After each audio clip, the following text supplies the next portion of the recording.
Okay, welcome back to winemastery.co.uk. My name is John Lightfoot. This is John Murphy. We're here to tell you all about wine, hopefully help you find the wine that you will absolutely love, if not the wines. So, in this episode we're talking about Chardonnay. We have gone around 3 supermarkets. We've looked at Marks and Spencer's, we've looked at the Sainsburys, and now we're going on to a Lidl. Oh, is it Aldi? Was it Lidl? No, it's Aldi, you're right. Sorry, Lidl, it's Aldi. For the next time, Lidl. I'm glad you caught me on that one. Sorry, dear.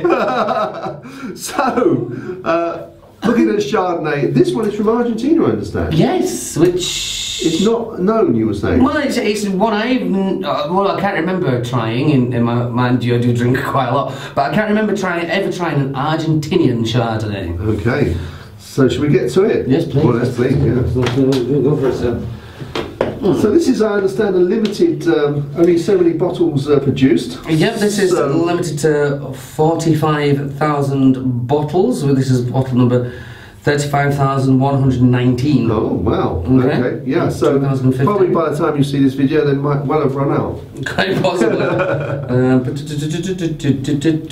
Right, okay. But if you haven't seen part 1 and part 2, part of what we're doing is to see if supermarkets are doing their bit to portray Chardonnay in the correct manner rather than in the Chardonnay of old, which got it a really bad rap. That was red.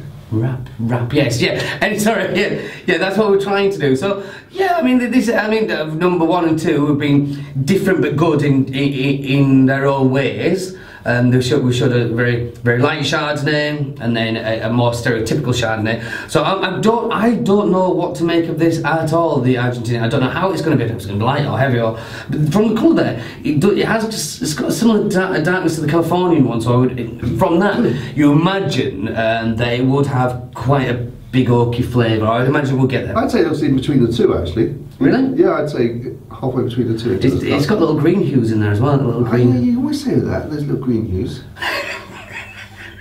They're there. Do you know there was a famous TV presenter in the UK called Huey Green? No, I did not. The Opportunity Knocks. Have you heard of that programme? Oh, way before my time. It was in black and white. Must have been old. I'll ask my dad. No, I just did that without even thinking. Oh, now. That's quite light compared to the others. It is, and colour-wise, I did not expect that. No. And that's gone back to the that oak and melon again, but yeah, almost 50-50 in terms of the. Yes, but I'm getting not much more from it. No. Okay. Okay, so yeah, we're getting there. Yeah.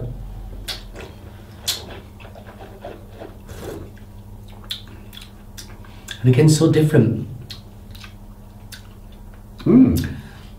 But would you recognise that as a Chardonnay? Well, you probably would. I'd struggle, I think. I'm thinking, well, for me, it's kind of, there's no oaky flavour there, so that would be, but that would be very. Well, no, because the oak's in there, I'd probably pick up on that. But that's a very unusual Chardonnay. Yeah. For me, it doesn't. I'd struggle. I'd know there was oak in there, but usually when you are kind of blind tasting, I've said this before, but you don't think what it is, but you think what it isn't. Yes. In the process of elimination. But that for me has a very almost a grassiness about it, which I would lean more towards a Sauvignon. So that's an unusual kind of flavour with the oak, and so it doesn't have the acidity of a Sauvignon, and it's not quite as fresh as a Sauvignon would be. This would make, because Sauvignon I know gives you acidic stomach. Immediately, yeah. If you fancy the Sauvignon, this would make an ideal alternative. Yeah. That'd be a nice one for you to go from a Sauvignon. A bit rounder, and again that word rounder, that was how you describe a Chardonnay, because it does tend to hang around a little bit more, where Sauvignon just cuts through there. I don't. How much was this one, John? I think this one was quite, for the supermarket, I think it was the most expensive Chardonnay they had, which was $9.99. A retailer's £10. A retailer's £10, yeah. See, for me, I would have expected more. I would have expected more for that £10. But then that's because it's in my mind From Aldi. Yes, so Aldi, for those of you who don't know, Aldi is a budget chain of supermarkets in the UK and well across Europe. But if you're in the States, you might not have heard of them. But they are, budget. So if they're, as you say, normally they're cheaper. Therefore, you're thinking, well, if that's that £10 is equivalent to maybe £15. Yeah, exactly. If you're paying £10 for an Aldi wine, you are paying for their top dog. And I'm sorry, I wouldn't say that it's not a bad wine. Again, we always have to say that, but it's. For £10, I would expect of Aldi to come up with a little bit more. We're going to have to try more of Aldi's wines. We'll have to, we'll add some more in the mix. We will. I think when we're tasting Pinot Grigio, we've got an Aldi, so they may well perform that. Yeah, exactly. So the question I have then, in terms of with these wines, I think one thing that I've learned from this is that whilst they do have differences, I'm not in a situation where I've been before where I thought, well, I enjoy Chardonnay and I've tried a bottle of Chardonnay and I don't like it. All of these I enjoyed. Yeah. All of them I will enjoy, so I feel more confident about going out and buying Chardonnay now. In terms of cheese to eat with these, would you choose different cheeses for the three, or is there one that would blend with all of them? To be fair, I mean, it's a subjective thing anyway, but you could get one cheese that would suit those. I have no doubt about it. But if you're looking for it to really excel, kind of thing, then let's see. For this in particular one, no, just have a little think because I'm just thinking what would go with that. Oakswood. For that one, I might lean towards something like the Chaume. The Chaume? Chaume. How do you spell that? Chaume. Chaumes. I thought it was CHAT. What? I said, how do you spell that? I thought it was TH. So why? Oh, I didn't even ask you. Why did I even ask you?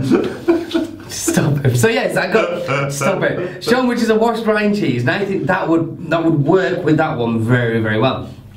I went for number one with the Chilean. It was Chilean, wasn't the first one? That was the lighter style. Maybe something. Let me just have a little think. Maybe that would suit a goat's milk. Actually, that wouldn't be too bad. Or something. Oso Errati. That's it. That's a used milk. Oso Errati. That'd go very nice with that one. Used. Not used. Somebody once. I did once do a private wine tasting. Found Lynn. No, the later. Sorry, and I said it at the beginning of the tasting. I always say, please do ask questions, even if you think it's silly. It's only us here, so just ask whatever question you want. And I put 2 used milk cheeses on that evening over the course of 8 wines.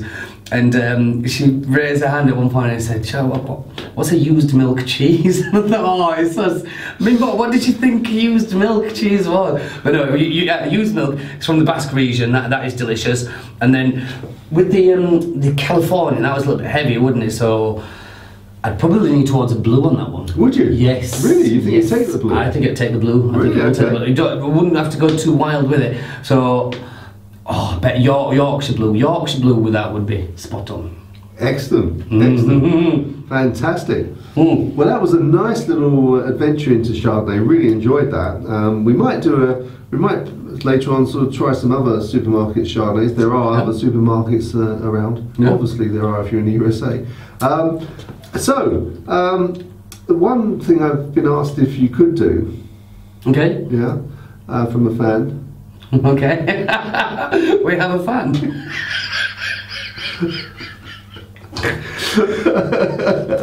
Who is it? Is it Tim Lambert? Is that who is our fan? Go on, what have you asked? A gentleman called Fraser Robinson. Okay. Yeah, I wanted you to shout out to him. Fraser Robinson. Yeah. Hello there, Fraser. I do hope this video reaches you well, and at the time you are drinking a delightful wine. Because we are. But hello there, Fraser. Hello, Fraser. So excellent. Well, I think that probably concludes So next week. Well, actually, we've got excited. This week we're also filming in a brewery, aren't we? Oh, we are. Yes. You must watch that one. That's going to be a fantastic. Yeah. So we're filming a small craft brewery, so that'll be really exciting. And our next wine we'll be tasting will be Pinot Grigio. Indeed, it will. A Pinot Grigio.